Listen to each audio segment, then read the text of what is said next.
In the dark 14-year period of American history, the course of a significant issue changed forever because of a desire to quench America's thirst for wine.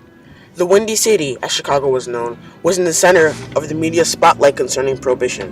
The particular aspect of Prohibition that made Chicago especially dangerous was that it combined crime and politics. Many famous gangsters established powerful empires that reached into every aspect of not only Chicagoan, but national and daily life. During this period, federal prohibition agents weren't willing to wholeheartedly enforce the law without accepting bribes often. The lack of political leadership in 1920 Chicago, which was caused by corrupt Chicago politicians, as well as encounters with gangsters involving bribes and other devious political means, gangsters established their own separate ideology, ignored the law, and used electoral rigging as one way to achieve power, which led to the establishment of organized crime in Chicago for the worst. The direct result of the inadequate preparation of the federal government to combat Prohibition was that in 1933, the year that Anton J. Cermak was assassinated, the Democratic machine started to get a hold of Chicago politics, and the city never fully recovered.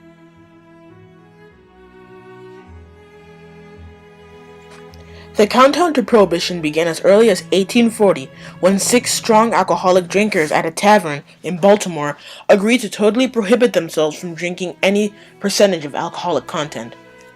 Within a decade, laws concerning the ban of any sort of drinking started to take place. Interestingly, this early version of temperance was mainly intertwined with the nativist movement that had its golden age in the 1850s. In Chicago, Mayor Levy Boone tried to close down saloons on Sundays in order to save the city from the Catholic menaces. This attempt was quickly put down within a year by the immigrant population.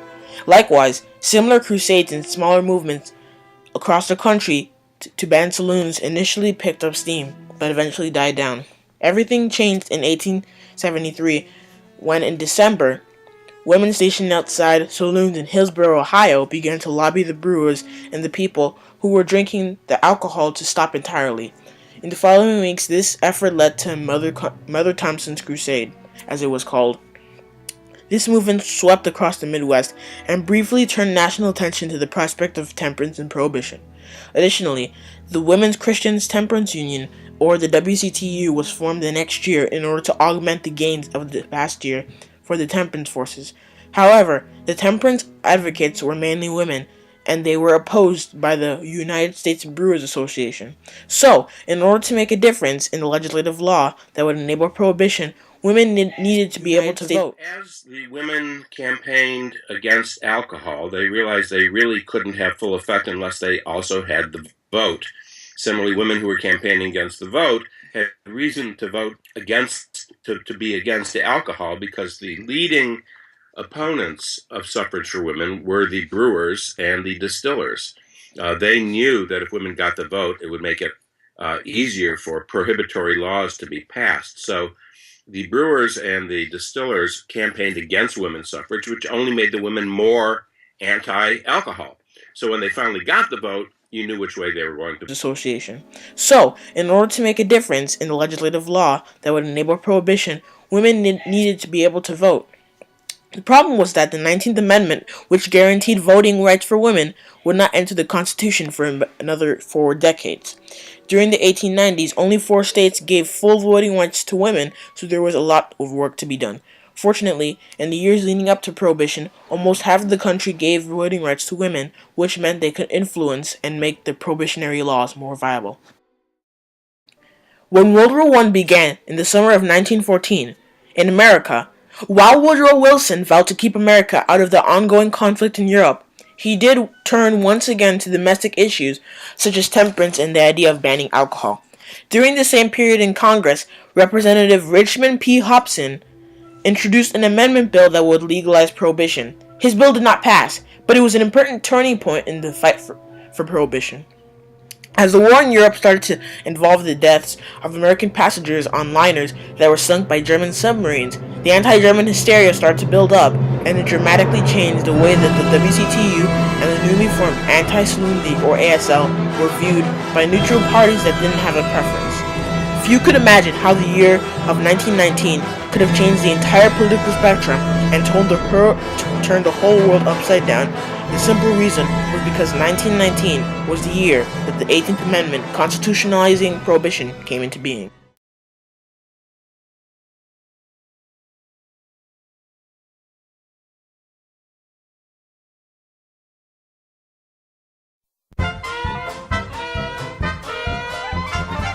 The first shot was fired when on January 16, 1919, with the passage of the 18th Amendment, this led to sudden change and collapse in the societal structure of law and order.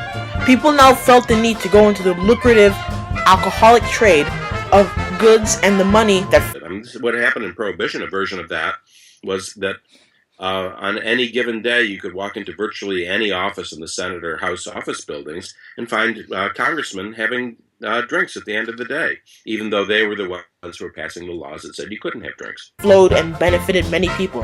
It seemed very enticing to many middle and upper class citizens. The men that were putting these laws in place were outright themselves disobeying prohibition and not adhering to the law.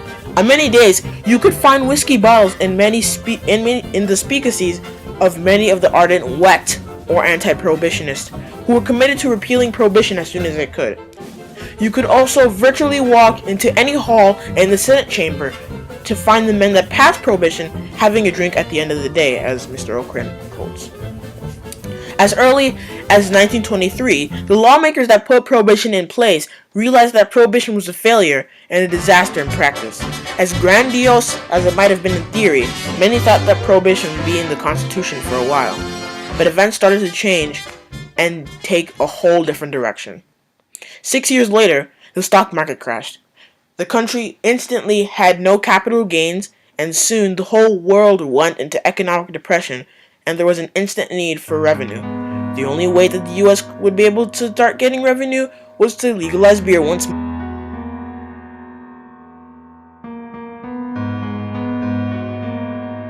When the stock market crashed, the country is suddenly in terrible economic condition, unemployment is skyrocketing, and the government's revenue collection had plummeted. People aren't earning money, so they're not paying much in taxes. Capital gains taxes disappeared entirely from 1929 to 1933 because nobody had capital gains. So the citizens would be able to start paying taxes again, which would improve the U.S. economy. By now, virtually the entire country was ready to repeal the 18th Amendment by passing the 21st Amendment that would once again legalize beer. This took place on December 5th, 1933.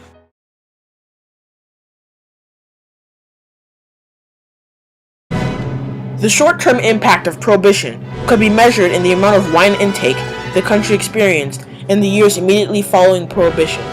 There were less cases of cirrhosis death for men and other factors such as drunk driving and homicide rates, and those were the direct results of alcohol. Franklin Delano Roosevelt's campaign was mainly focused around repealing prohibition, and he received aldermen from the most corrupt of Chicago districts because they were happy with a candidate, especially a Democrat, who was willing to listen to the voters and repeal a very ineffective law.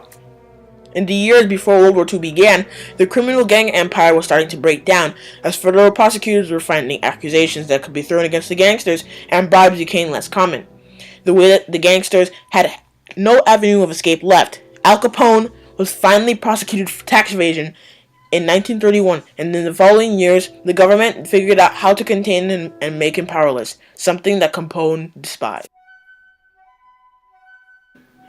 The long-term impact of prohibition was evident by the social advances in women's rights in aspects such as birth control after the case of Roe v. Wade in 1971. Additionally, the country started to pay more attention to gay rights and minorities that were disadvantaged in society, as well as the disabled. Prohibition impacted the course of American history. The 14 years of what Herbert Hoover referred to as the Great Social and Economic Experiment quickly descended into chaos, and America was turned upside down. Prohibition was essential to the expansion of the organized crime system. Political corruption is a continuation of the events that took place about a century ago. The impact of prohibition can be seen in our current political system as Mitt Romney threw insults at Barack Obama in the 2012 presidential election. He referred to him as a perpetrator of Chicago-style politics.